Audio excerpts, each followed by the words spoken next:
Hi there, I'm Nancy, and thank you so much for joining me today. I'm a leadership coach and an author, and have been a leader most of my life in many corporate roles in many different industries. So one thing that I know a lot of and have seen a lot of is resumes. Now, I used to lead recruitment teams, so I have a bit of insight here and have hired quite a lot of people over the years. So yes, I've seen a few during my time. Now, when writing a resume, there's a lot that, a person thinks about and a lot that a person can type up. So, don't start with a blank sheet of paper. Don't make it hard on yourself. Opening any Word document or any Word template in a Word document will give you a great start to starting your resumes. Templates are very helpful. Use them. The great thing about those Word templates is that some of them are actually very modern. Now, some are not, so avoid those.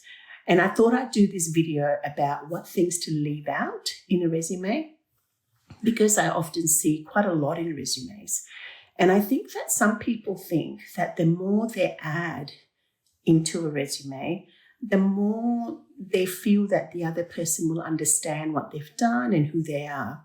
And that's not how it works. The more you add in, the more the hiring company need to kind of get their magnifying glass out and look for what you've done and how you can add value. So your job is to make things easy on them, not hard.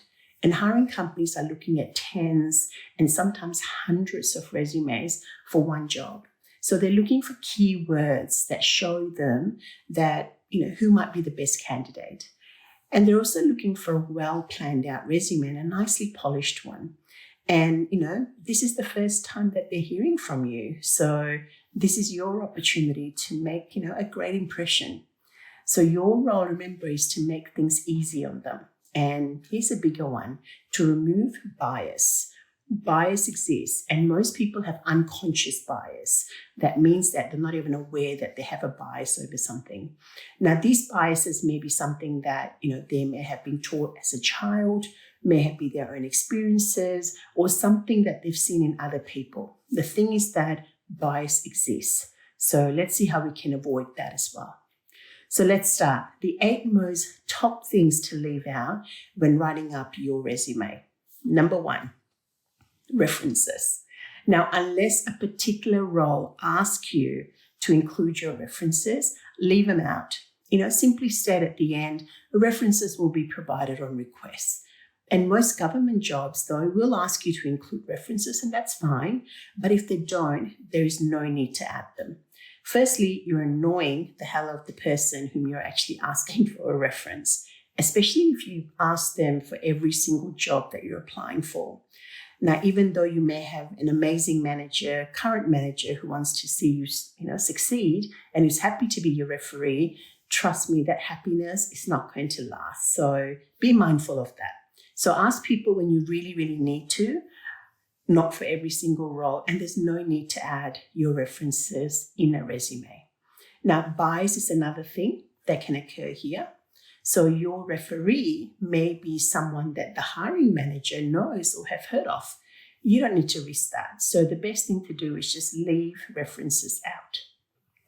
Number 2, your date of birth. Now, I see this quite a lot. And your date of birth is very important to you and your family, but irrelevant on a resume.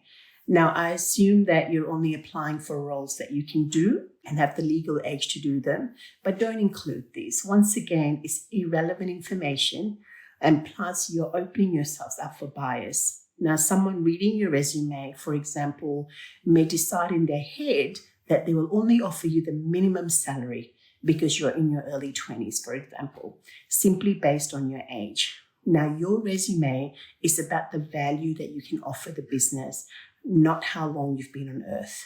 So don't include them. Number 3, your address. Now, you can completely remove this from your resume. If you must add something, simply add your suburb and your state. There is no need to, add the street or the number. Honestly, I wouldn't even add them.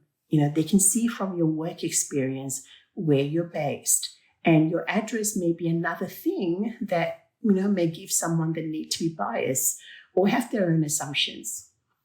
For example, I've heard of hiring managers say, oh no, they won't come to work here. They live 3 hours away. Now, there is no need for a hiring company to make this decision on their own, on your behalf. That's your decision, whether you want to travel or not. Best to remove this altogether.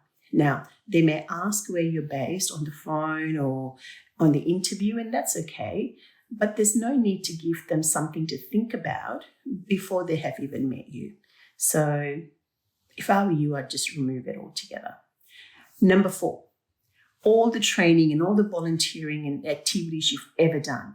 Seriously, you don't need to do this. First, it takes too much space. Second, unless it's important for a role, they don't need to know that you went to Scouts when you were a teenager. Unless, of course, you're applying for a job at Scouts, of course, that may be helpful. They don't need to know every single volunteering you've ever done, unless it's relevant to the job. So always look for relevancy. Check out the company's website, for example. If you see that they do a lot for the homeless, for example, and you just happen to volunteer at a homeless shelter, put that in. It shows that you have the same values as the company. But limit what you add. Why include all the online training that you've ever done on Adobe, for example, if you're not applying for a role that needs that expertise? So be mindful about what you add. Remember that this is not about your ego. This is about making things easy and simple for your hiring company to see, what experience that you have and what value that you can bring to the job. Number 5, there is no need to add your marital status. Now, whether you are single or not, or whatever your status is, this is not a dating opportunity. It's a job application. Once again, you're opening a window to buyers, and to be honest, it doesn't add any value to your resume at all. So I probably wouldn't include that one. Number 6, your citizenship. Now, you are, once again, opening the door to a situation where bias could be drawn in. Now, whether you're a citizen or not should not be an issue unless it's an issue with the role that you're applying for. So if a job clearly states that you need to be a citizen of that country and you're not a citizen, or you're a resident, or you need visa applications, etc., don't apply for the job. As simple as that.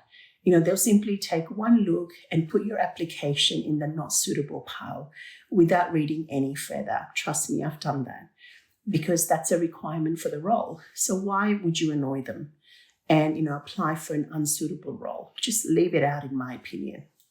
Don't waste your time or theirs.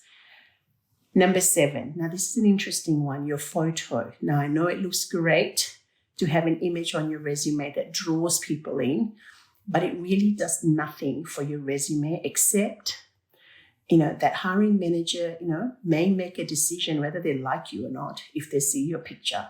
Now, don't give them that opportunity.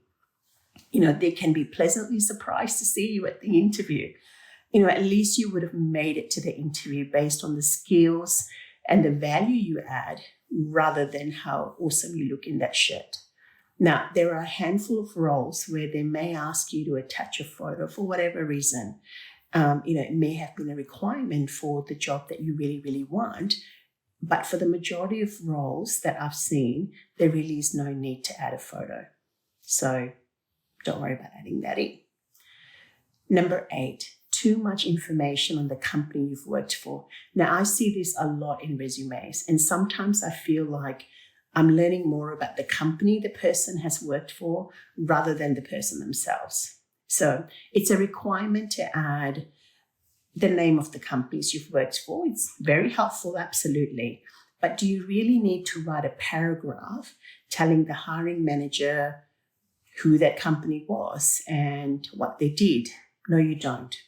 A sentence is fine, as it really allows the hiring manager who's seeing your resume get an understanding of the different industries you've worked for. So, for example, you might state that you've worked for Thales, for example. So you can then state that, Thales is a construction company. Now, this allows the person who's reading your resume to know that you've worked in construction, as an example. So this is really helpful when reading resumes, as it gives people an understanding, an idea of whether that person has worked in the same industries or just in the same suburb, or you've worked doing many things. But don't go overboard. The resume is about your skills and what you did in that role. It's not about what an amazing company's sales is and how many clients they serve. That's kind of irrelevant. So there you have it. That's my top 8 things to leave out in a resume.